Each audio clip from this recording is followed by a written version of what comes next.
Assalamualaikum Buya. Assalamualaikum warahmatullahi wabarakatuh. Saya hamba Allah izin bertanya Buya.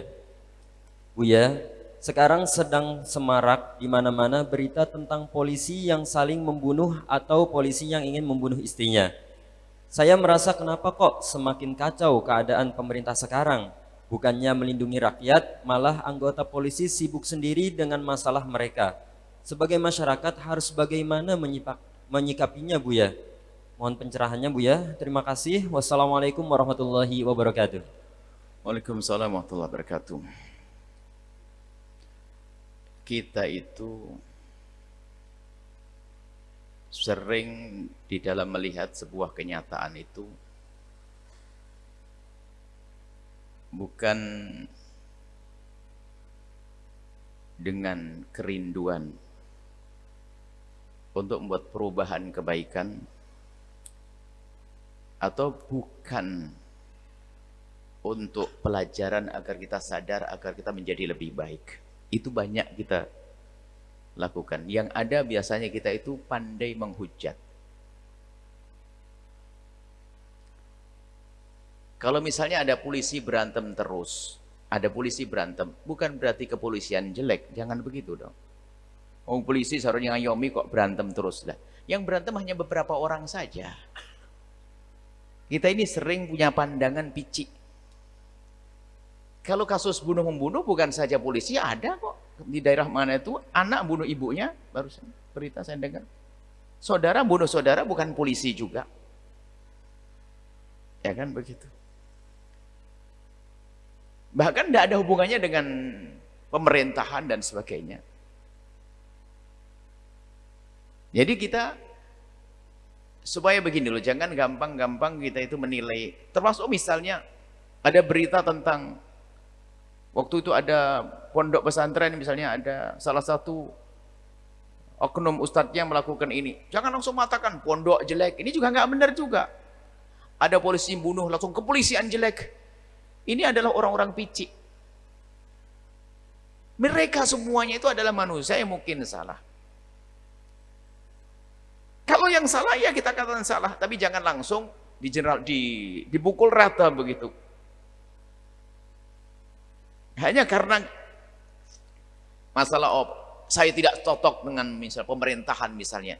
Jangan setiap ada kesalahan dinisbatkan ke pemerintah juga. Misalnya kita tidak cocok karena perbedaan pilihan misalnya, nggak ada perlunya semacam itu.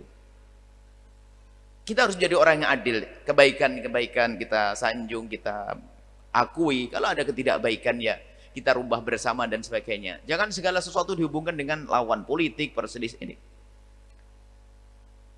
Ini kita yuk adil dah memandang.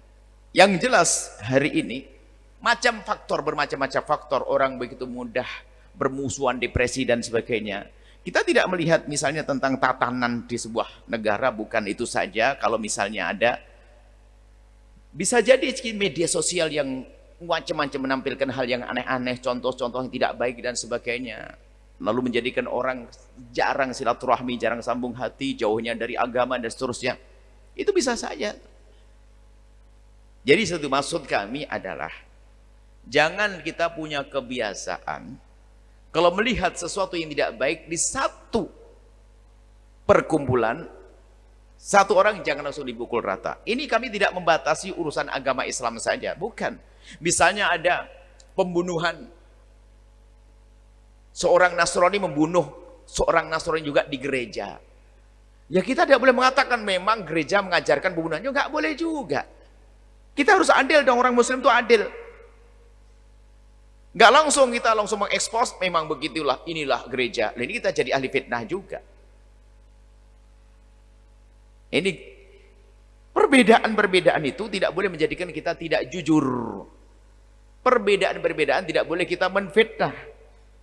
Perbedaan-perbedaan itu tidak boleh kita mencari-cari kesalahan orang lain untuk kita jadi bahan untuk merendahkan. Sekarang ada karena tidak cocok dengan Islam atau dengan masjid atau dengan kalangan pesantren, ada kesalahan ustadz satu di pondok pesantren dipukul rata. Sampai mungkin awas ya, ada kejahatan-kejahatan terselubung di balik pesantren. Ini fitnah. Sama mengatakan kejahatan terselubung di balik kuil, di balik gereja, di fitnah. Ini hati-hati. Kebiasaan menilai dengan cara semacam itu menakutkan, membahayakan itu. Ya, kita kenal polisi-polisi yang baik kok. Kalau memang ada pemerintah yang ada kekurangan, kita juga ada pejabat-pejabat pemerintah yang baik, yang tidak baik. Masa kita jangan gampang ke bawah deh dalam. Yuk kita sama-sama gotong royong deh. Kalau ada kejahatan, yuk kita selesaikan bersama. Kalau kita sibuk melempar sana, lempar sini, maka kita bukan menyelesaikannya. Anggap saja di sebuah rumah, salah satu anak kita membuat, salah satu anak kita itu lagi jahil, nyalakan suatu lalu rumah kebakar. Bukan kita ribut nyalain singa anak, selesaikan dulu rumahnya, jangan sampai kebakar semuanya. Baru setelah itu kita selesai dengan anak, itu orang cerdas. Sekarang ribut, ini anak kejar, rumah habis. Kalau memang negara kita punya banyak masalah, selesaikan masalahnya. Jangan hanya pertentangan perpolitikan ini saja, capek. Ayo kita jadi juru damai deh. Antar partai politik, antar agama bahkan. Kalau sudah semua punya prinsip yang serupa, yang sama untuk menyerukan perdamaian, indah. Perbedaan selalu ada, bukan saja urusan-urusan di tingkat negara, tingkat rumah tangga aja ada beda. Istri suka pedas, suami enggak. Yang satu sedang AC, yang satu enggak, itu biasa. Tapi jangan berantem gara-gara itu. Sederhana sebetulnya. Yang perlu adalah kita lapang hati deh. Tapi melihat kebatilan, harus kita yakini kebatilan. Kemudian apa? Kita selesaikan bersama. Jangan hanya kita sibuk mengkambing hitamkan dengan fitnah tentunya. Atau hanya sibuk fokus kepada untuk mengkambing hitam atau untuk mencari-cari kesalahan orang. Ini bahaya juga, yaitu tadi. Karena mungkin selama ini kita lagi tidak asik dengan polisi misalnya. Wah, ada polisi bunuh-bunuhan langsung, wah dasar polisi. Ini nggak adil juga. Memang polisi malaikat, bukan. Itu polisi yang melakukan kesalahan itu, komandannya juga marah itu. Yuk kita adil deh. Kalau kita adil di mana saja, kita berhadapan dengan siapa saja akan aman. Dengan keluarga kita aman, ini aman. Tapi kalau kita biasa dengan prasangka buruk, menfitnah, mencari-cari kesalahan orang, maka dengan istri pun juga begitu. Dengan istri pun juga begitu. Menuduh suami juga begitu. Hidup tidak endak manusia semacam itu. Yuk kita cari dulu damai. Kalau melihat sesuatu kesalahan, perlahan-lahan. Jangan buru-buru memukul rata. Pemerintah yang salah, kemudian apalagi polisian nggak benar. Kenapa kok seperti itu? Bukankah negara adalah milik kita bersama?